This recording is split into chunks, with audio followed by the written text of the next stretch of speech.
आज हम आपको छत्तीसगढ़ शासन द्वारा संचालित भुइयां सॉफ्टवेयर की महत्वपूर्ण जानकारी दे रहे हैं, जो आम जनता को तहसील कार्यालय जाए बिना अपने अभिलेख दुरुस्ती या नामांतरण के लिए ऑनलाइन आवेदन करने की सुविधा प्रदान करता है।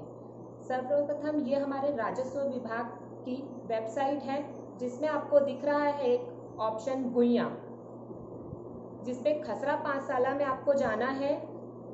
इस प्रकार से ये भुइयां सॉफ्टवेयर जो है हमारा खसरा पाठशाला सॉफ्टवेयर, इस प्रकार का ये उसका मुख्य पृष्ठ है। इस पे आप इस वेबसाइट में जाने के लिए ये राजस्व विभाग की वेबसाइट का URL है revenue.cg.nic.in, अथवा भुइयां सॉफ्टवेयर में डायरेक्ट जाने के लिए आप भुइयां.cg.nic.in का भी उपयोग कर सकते हैं। सॉफ्टवेयर हमारा ये मुख्य पेज है। इस पे आप देख सकते हैं अभिलेख दुरुस्ती हेतु ऑनलाइन आवेदन, अर्थात आम जनता अपने अभिलेख की दुरुस्ती अथवा नामांतरण हेतु अब यहाँ से एक फॉर्म फिलअप करके डायरेक्ट ही ऑनलाइन माध्यम से आवेदन कर सकती है संबंधित विभाग में, जिसे क्लिक करने पर आपको इस प्रकार का एक फॉर्म ओपन होगा, जिसमें अपनी जानकारी आपको जमा करनी है। सर्वप्रथम आप नामांतरण का आधार बताएंगे। आपका ये पंजीकृत दस्तावेज से प्राप्त अगर नामांतरण का आधार है तो आप इसे चुन लीजिए, अथवा अगर कोई अन्य कारण है तो आप अन्य कारण से भी इसमें एंट्री कर सकते।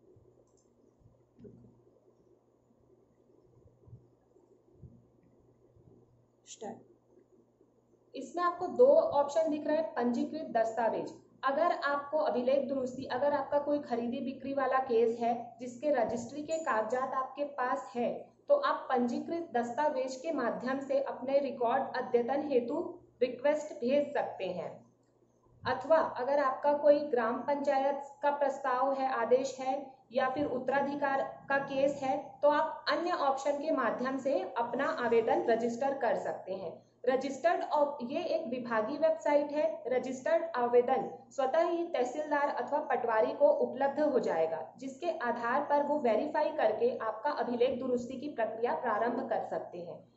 एक एग्जाम्पल आपको बताते हैं। पंजीकृत दस्तावेज, पंजीकृत दस्तावेज के हिसाब से अगर आपको अपना आवेदन करना है तो आप इसमें नामांतरण का कारण इस प्रकार का है। ये नामांतरण का कारण चुन ले, विक्रय, और अपना जो रजिस्ट्री का क्रमांक होता है, जो कि CG करके एक नंबर, इस प्रकार का एक नंबर होता है, इसे आपको पूरा कैपिटल लेटर में एंट्री करना है। इस क्रमांक को डालते ही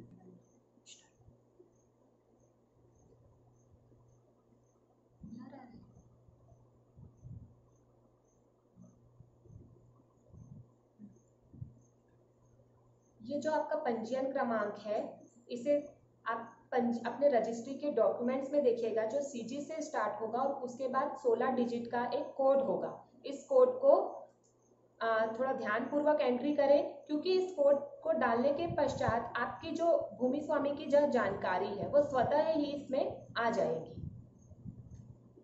अब आप नामांतरण से संबंधित दस्तावेज का जो PDF है वो यहाँ पे अपलोड करना होगा आपको, अर्थात आपको अपने रजिस्ट्री के पेपर्स यहाँ पे अपलोड करने होंगे। इस प्रकार अपनी फाइल यहाँ, ये पंजीयन क्रमांक डालने के पश्चात अगर रजिस्ट्री कार्यालय भी जो हमारा है वो भुइयां सॉफ्टवेयर से लिंक हो चुका है, जैसे ही कोई रजिस्ट्री होती है खरीदी बिक्री से संबंधित, तो वो भुइयां सॉफ्टवेयर में उसके डॉक्यूमेंट्स स्वतः ही आ जाते हैं अभिलेख दुरुस्ती हेतु। यदि आपका जो ये पंजीयन क्रमांक है ये ऑलरेडी ऑनलाइन नामांतरण पंजी में दर्ज हो चुका है, तो इस प्रकार आपको यहाँ पर ये दिखेगा और आपको आवेदन करने की आवश्यकता नहीं है, क्योंकि ये जो हमने पंजीयन क्रमांक यहाँ पर प्रविष्टि किया है ये ऑलरेडी ऑनलाइन पंजी में पहले से ही मौजूद है, जो कि रजिस्ट्री कार्यालय से प्राप्त हुई है। अर्थात इस केस में आपको फिर से आवेदन करने की आवश्यकता नहीं है। आप इस आवेदन की स्थिति को ये नीचे दिए गए यहाँ इस माध्यम से स्थिति को देख सकते हैं। जैसे कि ये सक्षम अधिकारी को सूचना भेजी गई तो ये 4 दिसंबर 2019 के दिनांक में जो सक्षम अधिकारी हैं, तहसीलदार हैं, उन्हें सूचना भेज दी गई है। आदेश पारित अभी इस पर नहीं हुआ है क्योंकि यहाँ पर क्रॉस है, नामांतरण की प्रक्रिया प्रारंभ नहीं हुई है। इस प्रकार की स्थिति को आप यहाँ पर अपने डॉक्यूमेंट आईडी के अगेंस्ट में देख सकते हैं। इसका दूसरा केस हम आपको बताते हैं। अगर ये आवेदन जो आप कर रहे हैं जिस पंजीयन क्रमांक के लिए, अगर वो पंजी ऑनलाइन पंजी में दर्ज नहीं है तो यहाँ पर आपको प्रविष्टि करने का एक ऑप्शन प्रदान करेगा। जैसे कि हम देखते हैं,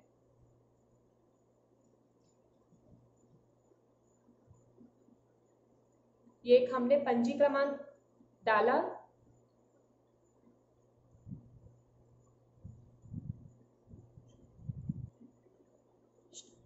ये हमने एक ई पंजीयन क्रमांक डाला है। अब हमको संबंधित डॉक्यूमेंट अपलोड करना होगा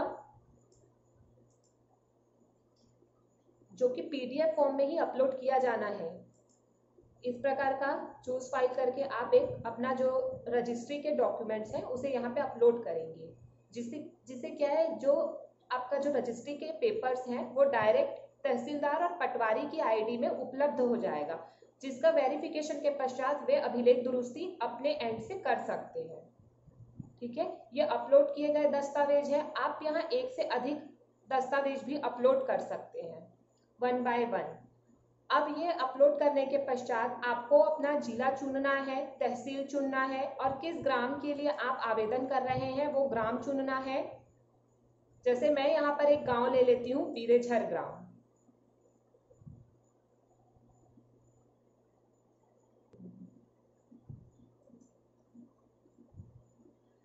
अब आपका जो खसरा क्रमांक है जिसका अभिलेख दुरुस्ती हेतु आप आवेदन कर रहे हैं वो खसरा नंबर चुन ले। जैसे कि सपोज एग्जांपल के लिए 49/2।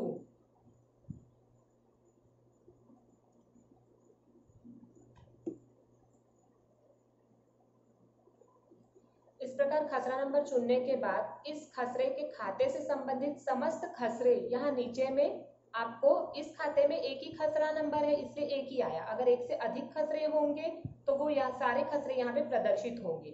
जिन भी खसरों के रिस्पेक्ट में आपको अभिलेख दुरुस्ती करवानी है या नामांतरण करवाना है उस खसरों को आप ऐसे चुन लेंगे।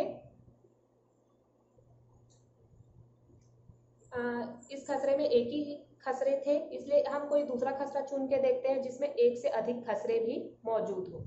जैसे कि एक खसरा हमने चुना 73/8। इस खाते में दो खसरे हैं, 73/1 और 73/8। आपको जिस खसरे के रिस्पेक्ट में अभिलेख दुरुस्ती कराना है उस खसरा नंबर को इस प्रकार से सेलेक्ट कर लीजिए। अब इससे क्या होगा, इस खसरा नंबर में मौजूद जो भूमि स्वामी की जानकारी है वो स्वतः वर्तमान भूमि स्वामी की जानकारी में आ जाएगी। देखिए इस प्रकार जो खसरा नंबर में जो भी ओनर डिटेल एंट्री है भूइयां में वो यहाँ पे आपको वर्तमान भूमि स्वामी की जानकारी में डिस्प्ले होंगी। और अब नामांतरण के पश्चात नवीन भूमि स्वामी या अथवा प्रस्तावित भूमि स्वामी जो होगा उनकी जानकारी हमें यहाँ पर दर्ज करनी है। तो इस प्रकार से हम नवीन जानकारी दर्ज कर लेंगे नवीन भूमि स्वामी की। सपोज राजा, पिता का या पति का नाम डालना है हमें।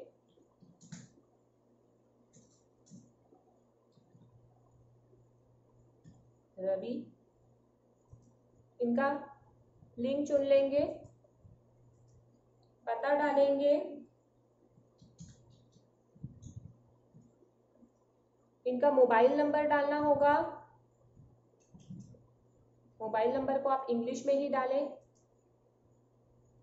इनका वर्ग बताना होगा।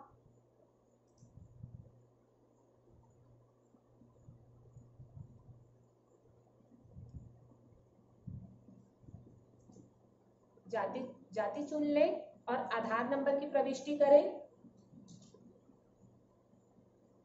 उसके पश्चात प्रथम भूमि स्वामी जोड़े।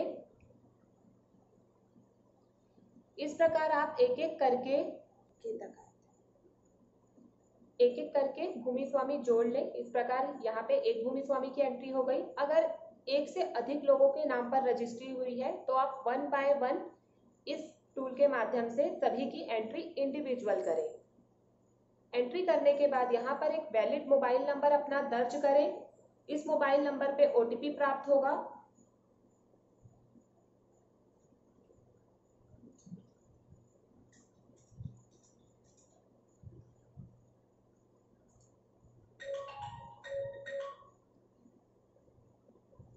दर्ज मोबाइल नंबर पर आपको एक OTP प्राप्त होगा। जैसे हमारे मोबाइल नंबर पे OTP प्राप्त हुआ है, इस OTP को यहाँ पे प्रविष्ट कर लें।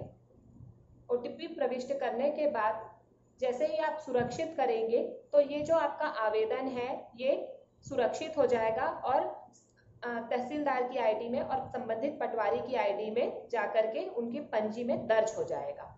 इसी प्रकार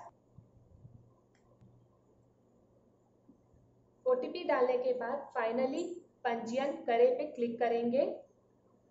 इस पर क्लिक करने के बाद एक आपको आवेदन क्रमांक जनरेट होगा जिसे आप सुरक्षित अपने पास रख लें फ्यूचर रेफरेंस के लिए। ये आपका इस प्रकार का एक आवेदन क्रमांक जनरेट होगा जो आपके दर्ज मोबाइल नंबर पर भी SMS के माध्यम से इसकी जानकारी आएगी। इसे आप अपने फ्यूचर रेफरेंस के लिए सुरक्षित रख सकते हैं।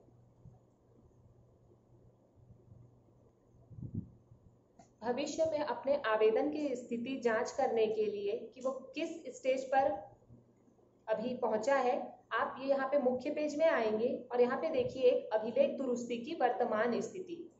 इस मेनू के माध्यम से आप अपने अभिलेख की जानकारी प्राप्त कर सकते हैं। इसमें जिला चुनना है, तहसील और अपना ग्राम। इस प्रकार से फिर यहाँ पे इस ग्राम हम बिरेझर के लिए एक आवेदन किए थे। बिरेझर में टोटल जितने भी आवेदन है दर्ज हुए हैं ऑनलाइन पंजी में उसकी जानकारी यहाँ पर आएगी। आपको आपके आवेदन की जानकारी देखने के लिए यहाँ पर अपना आवेदन क्रमांक से सर्च करें तो इस प्रकार से आपको जानकारी प्राप्त हो जाएगी। ये आपका आवेदन क्रमांक है। ये खसरा नंबर 73/1 के लिए आपने आवेदन किया था और इस प्रकार ये जिस स्थिति में इस पे आगे कार्यवाही होगी उसकी जानकारी आपको यहाँ पर डिस्प्ले होते जाएगी। तो इस प्रकार इस वीडियो के माध्यम से आपको बताया गया है कि आप स्वतः घर बैठे ऑनलाइन माध्यम से अपने आवेदन, अपने खसरा नंबर की अभिलेख दुरुस्ती अथवा नामांतरण हेतु कैसे ऑनलाइन आवेदन संबंधित विभाग में कर सकते हैं। धन्यवाद।